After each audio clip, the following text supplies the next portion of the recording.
من أقوى المكونات اللي هنضيفها على العلف، هترفع الوزن معانا وهتحول كل حباية علف لحمة على جسم الفراخ، وفي نفس الوقت هتوفر علينا نص كمية العلف. السلام عليكم ورحمة الله وبركاته. ازيكم يا حبايبي، عاملين ايه؟ يا رب دايما تكونوا بخير وبأفضل حال يا رب. قبل ما نبدأ الفيديو اذكروا الله وصلوا على الرسول. اللهم صل وسلم وبارك عليك يا حبيبي يا رسول الله.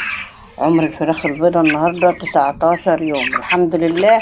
الوزن بدأ يظبط يا جماعة، الوزن كان متأخر بس أنا حاسة كده إنه بدأ يظبط الحمد لله رب العالمين. عمر 19 يوم، يعني هنبتدي بقى نشتغل على زيادة الوزن. عاوزين نرفع الوزن بمكونات بسيطة من البيت، هتوفر علينا في استهلاك العلف، وهتظبط الوزن عند الفراخ وتخلي التحويل سريع وتخلي الوزن معانا يعلى معانا. ما شاء الله ما شاء الله.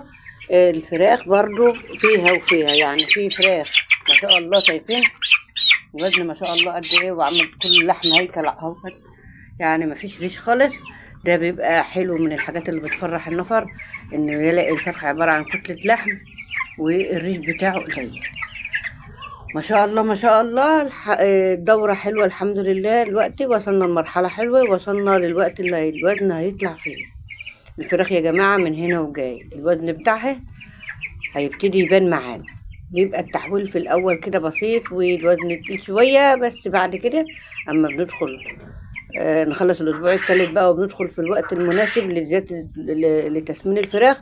الفراخ بتبتدي تكبر معانا مرة واحدة، والتحويل بتاعها بيظهر معانا مرة واحدة. بس دلوقتي نجوع. تجويع الفراخ مهم يا جماعة في الأيام اللي احنا فيها دي، في الحر.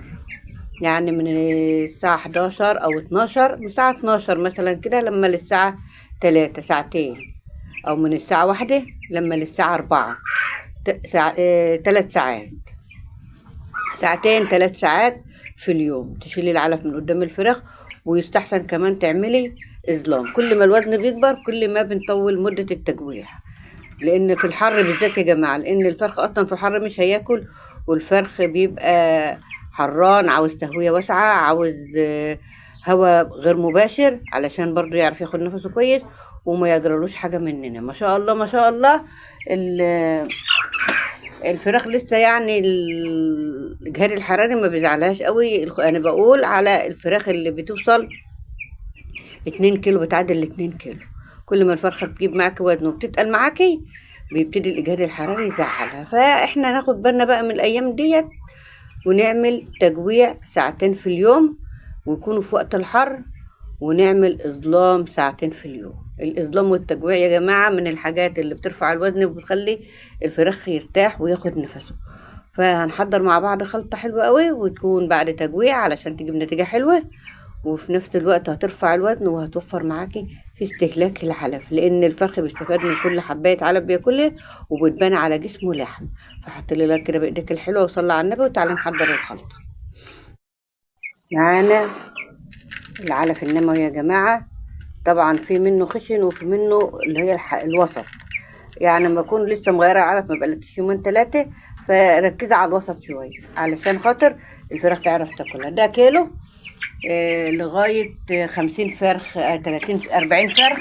الكمية دي حلوة لهم قوي.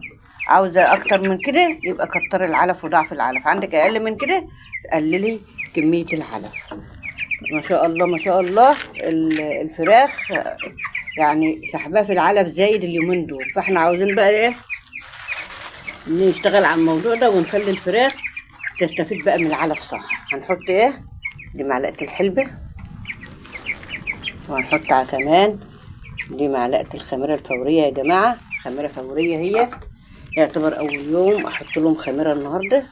وهنحط كمان إيه، معلقة العسل الأسمر، معلقة 2 مش مشكلة، بس خدي بالك ما يكونش عندهم إسهال. ونحط كمان إيه المكون الحلو برضو اللي جبار في زيادة الوزن، الكركم. شايفين الخلطة؟ خلطة بسيطة قد إيه، مش مكلفة، يعني مش هتكلفك، مش عاوزة أقولك مش مكملة 10 جنيه، يعني مش مكملة 10 جنيه. لو حسبتها كده والله ما جايبة 10 جنيه. الخلطة دي بجد بجد من الحاجات اللي تظبط الوزن عند الفراخ قوي، وبتخلي الفراخ ياكل العلف ويبان عليه ويرمي معاكي لحم. وكمان ناخد بالنا يا جماعة من أهم حاجة، لو في إسهال امنعي الخميرة وامنعي العسل وغيريهم بمعلقة زبادي لو عندك إسهال، علشان العسل مع الخميرة بيزودوا الإسهال. طب احنا ليه ما بنحطهمش على المية؟ ناس تقول لك احنا ليه ما بنحطش مثلا العسل والخميرة مع الكركم على المية. لو حطيتي عسل وخميرة، معلومة تاخدي بالك منها قوي، السقاية ما تفضلش قدامهم أكتر من 4 ساعات، لأن الخميرة بتبتدي تتفاعل وبتأذي أمعاء الفراخ. فأكتر من 4 ساعات لما تحط عسل وخميرة، أكتر من 4 ساعات ما تطوليش قدام الفراخ في السقاية. فعشان كده أنا بفضل أحطها لهم على العلف ويكونوا جعانين، يا دوبك العلفة هتتحط قدامهم مسافة ساعة هيكونوا واكلينها ومستفيدين بالحاجات اللي فيها والمكونات اللي فيها، الفايدة اللي فيها، وما تفضلش قدامهم مدة طويلة ولا حاجة. كده نخلط بقى، نغلف كل الحاجات دي كده مع بعض يا جماعة. العسل من الحاجات اللي بتخلي الفراخ تسحب في العلف اكتر. الفراخ كل ما تكون سحبها في العلف عالي، كل ما تكون الشهية بتاعتها مفتوحة وتديكي وقت. اه طب انا عايزة احط بصل مع المكونات دي، يبقى اعمليها بالليل، اعمليه بالليل. الوقت الحر تعمليها بالليل، لكن في الوقت الطراوة والايام اللي جو الحرارة فيه تبقى حلوة، اعمليها في اي وقت. انا حاسه ان الجو حر النهارده واحنا لسه بدري يعني، فانا قلت ايه بلاش البصل دلوقتي. انا ممكن اعمل لهم بصل بالليل على العلف طافي كده خالص، يعني ممكن اعمل البصل اخليه بالليل قدامهم، بس تكون على علف بقى من غير الاضافات التانية دي. الاضافات ديت كفايه مره واحده في اليوم يا جماعه، والخميره والعسل ما يبقوش كل يوم كمان. الخميره والعسل مرتين كفايه في الاسبوع او 3 بالكتير، في حاله ان فراخك ما بيكونش عندها اسهالات خالص والعمليه والدنيا مظبوطه عندها والحمام بتاعهم متماسك. نقلب العلف كده كويس مع بعض ونكتفي بالمكونات البسيطه ديت اللي هتوفر معانا في استهلاك العلف وهترفع الوزن بكل سهولة. بسم الله ما شاء الله ما شاء الله. الخلطة غنية جدا يا جماعة ومغذية جدا ورافع وزن حلو أوي أوي أوي أوي.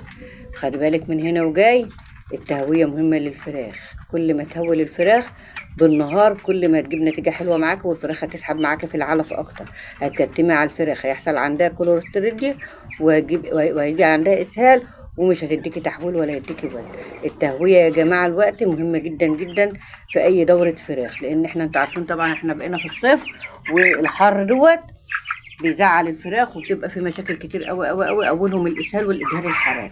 فاحنا نشتغل على التهويه علشان خاطر نظبط الدنيا عند الفراخ ونظبط كل حاجه على التحويل عند الفراخ، عشان الفراخ تكبر معانا بسرعه وتدينا نتيجه حلوه باذن الله تعالى. ما شاء الله ما شاء الله. الفراخ يا جماعه وزنها حلو الحمد لله على عمر 19 يوم، مع ان الجو حر وانا حاسه ان الفراخ مفرهده من امبارح، بس الحمد لله يعني النتيجة حلوة مش وحشة ولا حاجة. انتوا عارفين تربية الصوت طبعا بتبقى متعبة شوية علشان الحر، لكن احنا في الشتاء بيبقى الفرخ محتاج تدفية، فكل ما بتدفيه كل ما بيسحب في العلف حلو، كل ما ياكل ونفسه بتتفتح اكتر فبيديكي نتيجة حلوة.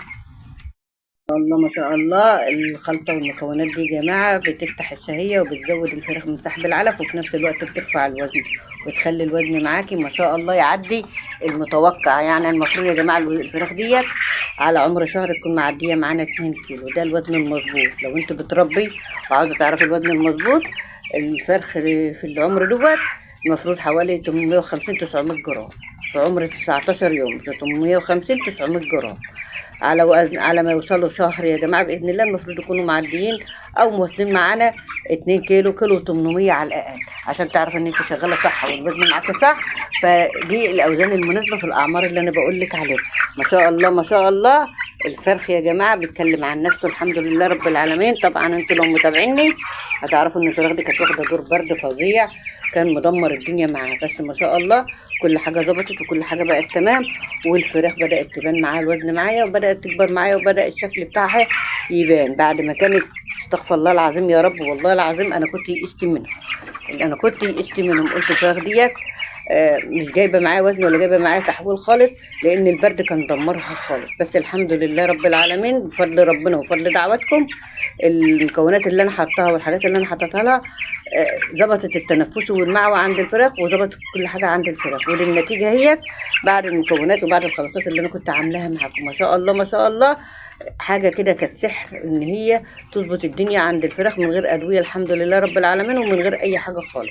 اتمنى يكون الفيديو نال اعجابكم، والسلام عليكم ورحمة الله وبركاته.